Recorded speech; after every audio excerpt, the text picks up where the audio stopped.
Bea Alonso, Dominic Roque release statement on breakup.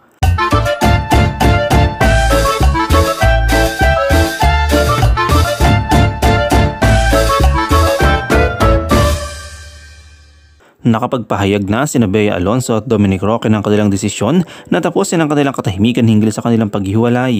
Nakinumpirma nilang kanilang desisyon ng kasilahan ng kanilang kasal. Sa Instagram, naglabas ng magkasamang pahayag sina Bea at Dominic upang sagutin ang kanilang mga tagahanga at mga publiko. Sa kanilang pahayag ay sinabi, "After much thought, consideration and care, we have mutually decided to amicably end our engagement. It was not an easy decision. We wanted to have more time to carefully deliver it and pray about it, but there have been many speculations, questions, and insults.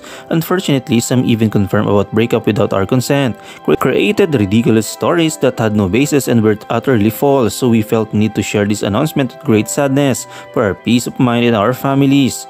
Ang dating magkasintahan ay humiling ng pangunawa sa kanilang pinagdadaanan na isang extremely painful yet united decision. Dagdag pa nila, "We sincerely request for everyone to kindly spare us from our cruel and very hurtful words thrown on social media. We kindly request to give us privacy we need as we navigate our future lives with respect, kindness, and compassion and dignity." Nagsimula ang relasyon ni Bea at Dominic noong January 2021, kinumpirma ng kapuso actress ng kanilang relasyon noong August ng taong iyon. Nito lamang July last year, nag-propose ang dalawa at plano nilang ikasal ngayong taon, ngunit nang nakaraang linggo nga ay kinumpirma ni Boy Abunda na hiwalay na sila matapos kumalat ang mga bali-balita online.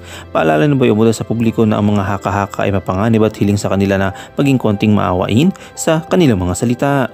Pinagtanggol din ni Dominic si Bea, sinasabi na sa lahat na siya ay isang maganda sa loob at labas na pakipag-usap at huwag siyang saktan o pagtawanan. Sumuporta rin si Beatrice So, matalik na kaibigan at kasama ni Bea sa One More Chance.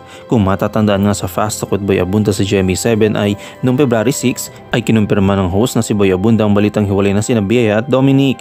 Ito ay nagpapahiwatig na hindi na matutuloy nga kasal ng engaged couple noon.